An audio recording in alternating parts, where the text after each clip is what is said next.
You know, I haven't even been posting all of my research, but also living my life as a unique case study as who I am about applying for PhD programs in Canada and other parts of the world. What's really sad is I've decided to send in an application to say why I'm not applying to a particular PhD program in Europe. And that's how I'm spending my time. I'm spending my time teaching professors on how they discredit themselves even before somebody would decide to kind of send in an application. And I could show you the screenshots of emails. And this PhD is, I mean, it's ironic, if that's the right word.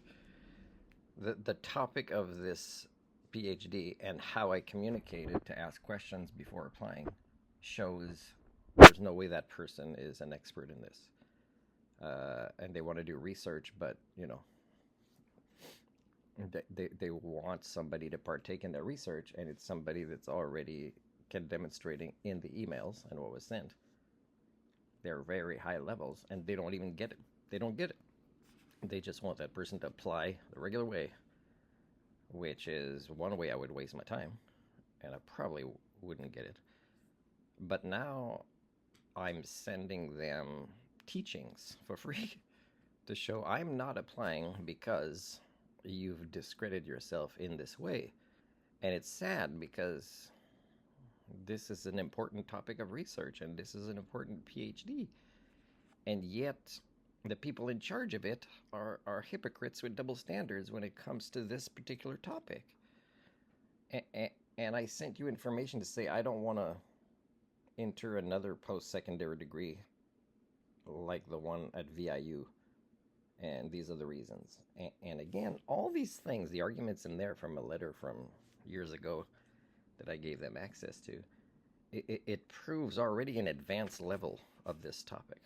Like I could teach it, and they can't even acknowledge as a human being that, hey, I'd be coming in with these triggers in a PhD program, but ironically, your PhD program is kind of what I had to do when I fired the other faculty to become an expert in this.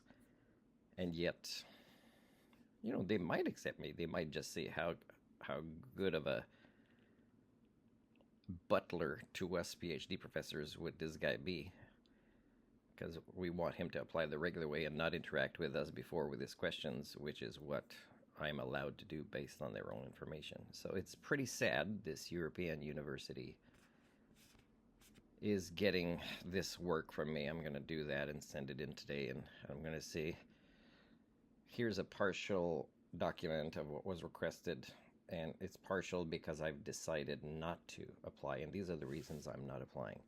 If you can prove me wrong, because evidence matters, measurable behaviors matter, then I will apply. And I'll send this in even a couple of days before. Then they could say, oh, Martin, you do have another day or two, and please apply or we'll extend it.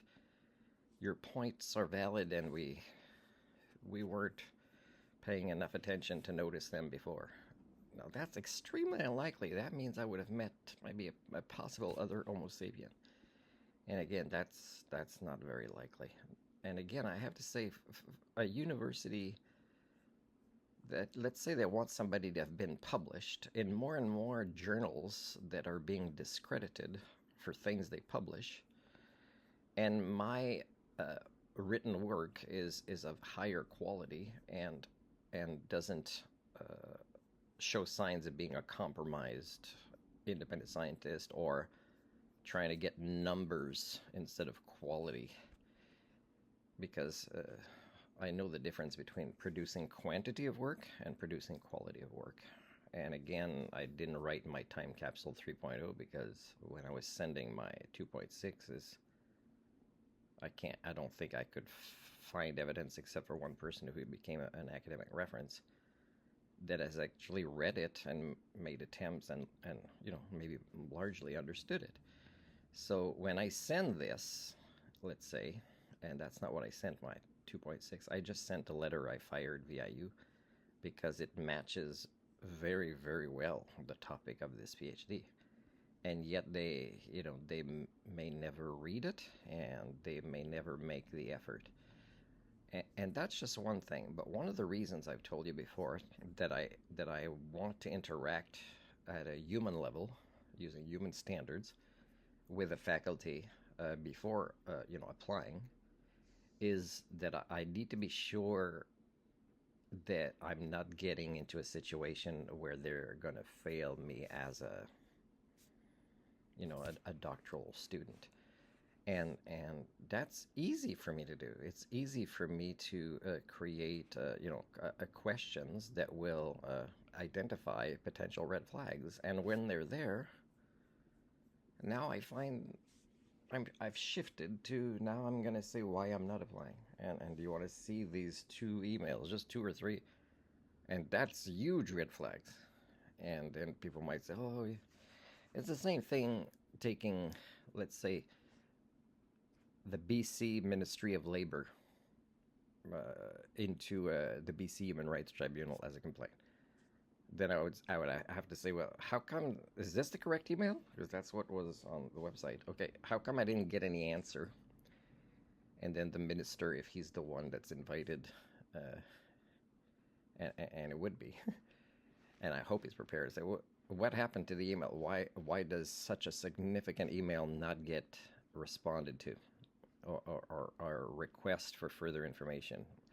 And then they might say, well, the staff screened it out. Well, how is that done? Can we talk to the staff how they did it? And all these things it's not related to a university or a ministry or a government. It's included in how people make decisions. And that means transparency is required for cultural repair.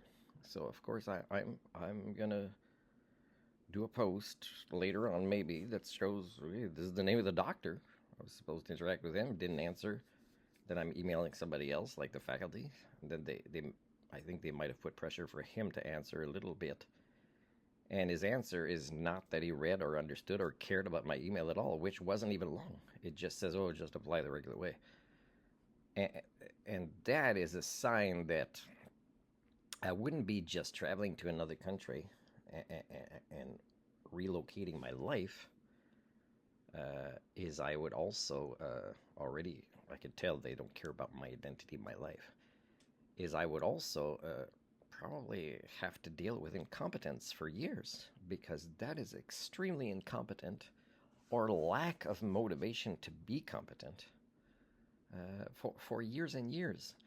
And again, some of the people in the master's degree I was in completed it, but they completed it by lowering their standards and giving the faculty what they wanted. And I don't know how many times I've proven to you guys, I don't want to devolve myself to be the norm, the Homo communio. I've self-actualized to be an Homo sapien. And that matters, and that's important. And that's something worth fighting for.